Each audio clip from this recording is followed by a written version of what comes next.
So, Shabbat Shalom, Shana Tova.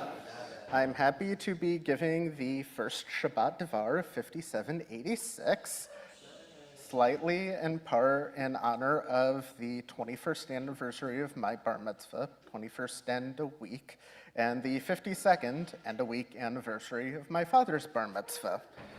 So, we'll start with a question. So who here, quick show of hands, who here remembers reading Parshat Vayelech in 5785? Correct, you don't, because we didn't. On years where one of Rosh Hashanah and Yom Kippur fall on Shabbat, we lose that Shabbat to read a Parsha, and so we combine Nitzavim and Vayelech. Last year was one such year. Yom Kippur fell on Shabbat, and so on Shabbat Shuvah last year we read Ha'azinu, we read Nitzavim Vayelech on the weekend before, which was the last Shabbat of 5784. Vayelech is the one Parsha that can be read 0 or 1 or even 2 times in a Jewish year, even if you're doing full Kriya. It's also the shortest Parsha of the year. It's only 30 psukim. The entire Parsha is shorter than some triennial aliyot, and thus one could make a reasonably convincing argument that Vayelech's the most easy to overlook Parsha in the whole Torah. We don't read it every year, even in full Kriya.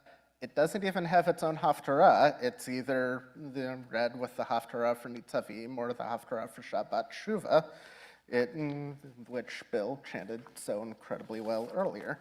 But Vayelech also hits upon 2 absolutely essential features of both shul life and life that seem to be, to me, remarkably resonant in this part of the year specifically. So I want to dig into them. So if you still have your Chumash, I invite you to turn to page 1174. I forgot that we put Humashim up over there during the Yamim Noraim. That's my bad. But we'll take a look at verses 10 through 13, where we are instructed to read this law, the book of Devarim, the second giving of the law, if you prefer the Greek Deuteronomy, during Sukkot on the sabbatical year. Specifically, in verse 12, it instructs, Hakel et ha'am ha'anashim v'hanashim v'gercha asher bisharecha. Gather the people, men, women, children, and the strangers in your communities to hear the law. As Rabbi Eliyahu Sifron describes, the way this occurred in practice was that once every 7 years, on the first day of Chol Hamoed Sukkot that follows Shemitah, the entire nation was to come together in Jerusalem to listen to the king read highlights of Sefer Devarim.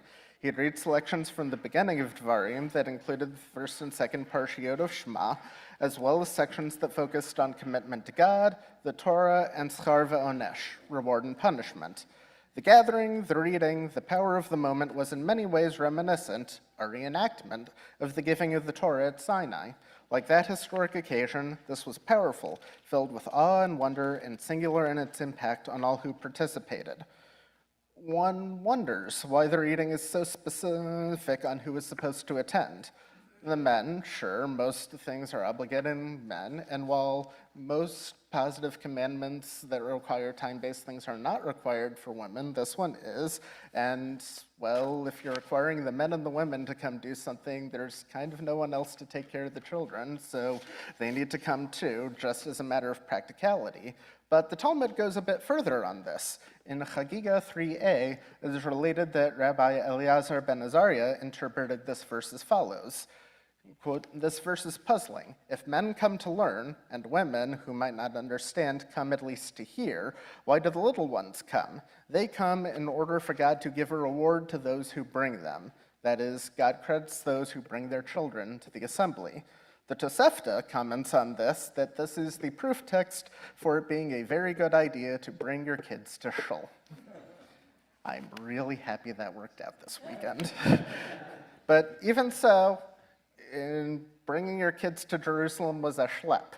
Bringing your kids to Jerusalem is a schlep now, and they didn't have Uber in the ancient days, or even a train. But yet we brought the children along, and doing so was a credit to the assembly. Why?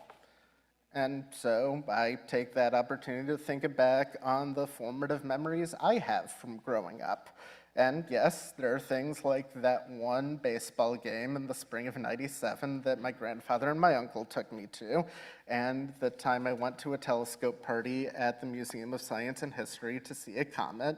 My parents are still arguing on which of the two comets that happened when I was a kid it actually was. But it's also things like attending the Rosh Hashanah service for early elementary kids when I was 5 and getting to very proudly tell everyone there, with my mom's permission, that the thing I was most excited for in the new year was that I was going to have a little sister. Or it was singing in the small children's choir on Rosh Hashanah and Yom Kippur and falling in love with the Hasidic Kaddish then, the way that one of my cantors growing up, Cantor Rosenbaum, led it.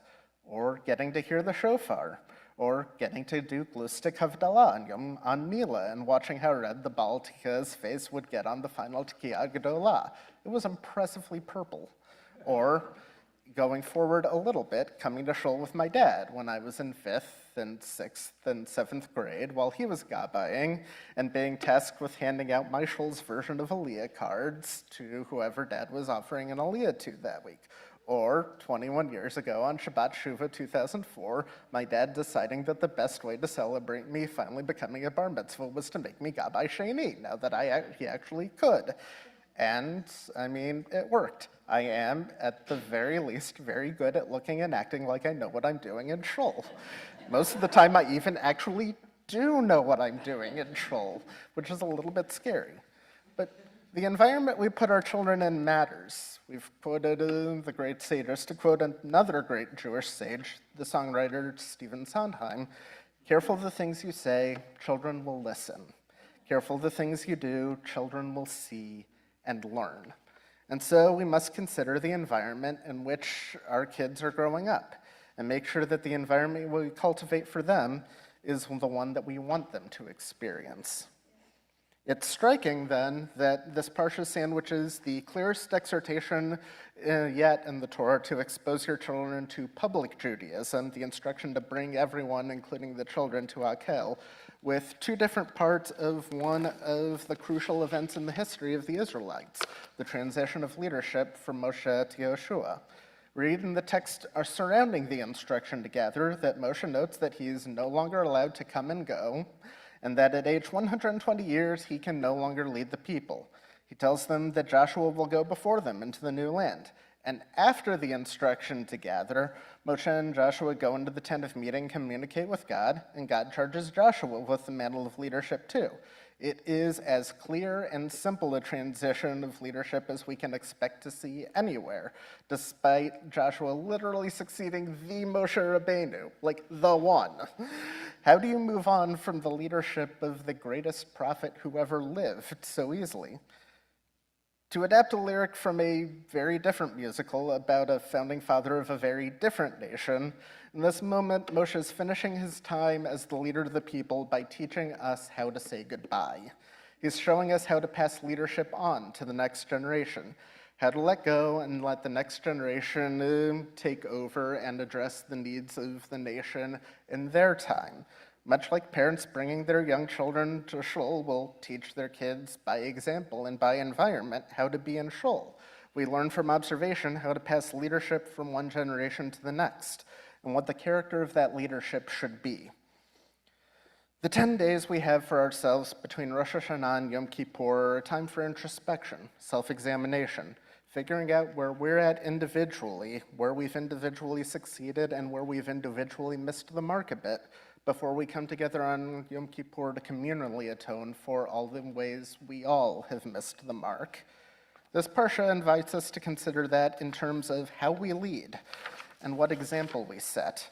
Are we being the sorts of leaders we want to be or need to be? When we lead by example, are we actually setting the example we want to set? Are we demonstrating the values that we want our future leaders to uphold? And are we doing a good enough job of showing the next generation what sorts of people to be when it's their turn? I don't have a particularly good answer for that question. I imagine it varies for all of us individually, each in our own stages of life with our own experiences. but I know that on Tuesday morning, this bima was absolutely chock full of kids who can not just identify the shofar calls when asked, but were able to do, honestly, surprisingly accurate imitations of the pitch of a shofar when asked. So the sounds of Judaism, as we practice it here, are in their ears already. That's a pretty good start. So let's take this then as an opportunity to start to put our best foot forward and to return to being the sorts of leaders we aspire to be, and the sorts of leaders we want those who come after us to aspire to be. To borrow from the bed of Pirkei Avot that Rich brought in during Psukei de Zimra, we don't have to finish the work, but we're not allowed to refrain from it. So let's make sure we're putting the work in the way we want to. All of that from 30 psukim we didn't even read last year. Not bad. Shabbat shalom, gemar chatima tova.